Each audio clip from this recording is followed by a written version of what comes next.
মা কালীর সোনার চোখ সহ প্রায় 2 লক্ষ টাকার অলংকার উধাও মন্দির থেকে গায়েব করে দেওয়া হয়েছে প্রণামী বাক্সটিও। ঘটনাটি ঘটেছে পশ্চিম বর্ধমান জেলার দুর্গাপুর শহরের 15 নম্বর ওয়ার্ডের দেবীনগরে। দুষ্কৃতীদের সাহস থেকে তাজ্জব এলাকাবাসী। বুধবার সাত সকালে খবর ছড়িয়ে পড়তেই চাঞ্চল্য দেখা যায় এলাকায়। তদন্ত শুরু করেছে দুর্গাপুর থানার পুলিশ। স্থানীয়রা জানান, বুধবার ভোরে মন্দিরে পুজো পাঠ করার জন্য দরজা খুলতে গিয়েছিলেন এক ব্যক্তি। তিনি দেখেন মন্দিরে তালা ভাঙা, সমস্ত কিছুই ছড়িয়ে ছিটিয়ে পড়ে আছে। তার চিৎকার শুনে এলাকাবাসী ছুটে আসেন। দেখা যায় মন্দিরের সবকিছু চুরি হয়ে গেছে। মন্দির কমিটির সম্পাদক পরিমল রায় বলেন, এর আগে কোনোদিন এরকম ঘটনা ঘটেনি। 1.5 থেকে 2 বছর মন্দিরের প্রণামী বাক্স খোলা হয়নি। অনেক দক্ষিণা জমেছিল। এছাড়া মায়ের অলংকার, সোনার চোখ সব চুরি গিয়েছে। 1.5 থেকে 2 লক্ষ টাকার সামগ্রী উধাও। নতুন পল্লী কখন জানতে পারলেন এই ঘটনা? প্রথমে আমি আমার অ্যাড্রেসিং করছি মন্দিরে।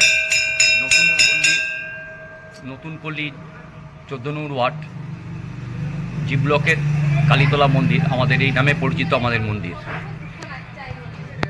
আমি সকালে যখন আসলাম, তার আগে আমার আসার আগে কিছুক্ষণ আগেই আমার মন্দিরের যে পরিচারিকা আছে, যিনি ধোয়া মোছা করেন, তিনি এসে দেখছেন যে মন্দিরের তালা ভাঙা। তারপরে পাড়ার নিকটে যারা আমার চেয়ে আছে, এই দামাপি বা রামকৃষ্ণ মণ্ডল, এদেরকে খবর দেওয়ার পর ওরা এসে দেখে যে তালা ভাঙা, কলসিবিল গেটের তালা ভাঙা। আমি তার আগে বলিনি, আমি 2টো করে তালা মেরে দেয় কলসিবিল গেটে। তারপরে যখন আমি আসলাম, তখন এখানে এসে আমি এই অবস্থা দেখতে পেলাম। আমি পুরোহিত ঠাকুর মশাই পুজো করি। কি কি জিনিস গেছে মনে হচ্ছে?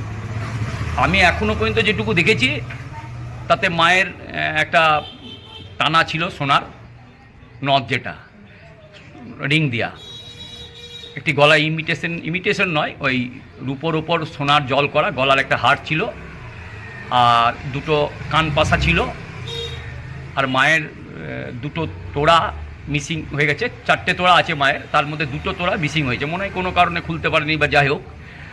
আর আমার পুজোর ঘণ্টা, একটা পিতলের বড় গামলা, 2টো রেকাবি, একটা বড় কাঁসার থালা। এখনও পর্যন্ত যেটুকু দেখেছি আমি। আনুমানিক কতটা কি জিনিস হতে পারে? আনুমানিক ধরুন এই সোনা গয়নার ব্যাপারে আমরা গরিব মানুষ অত খবর রাখি না, তবে যা সোনার জিনিস যেটা গেছে সব নিয়ে যদি বলি, তো মোটামুটি আপনার ধরুন 50-এর কাছে।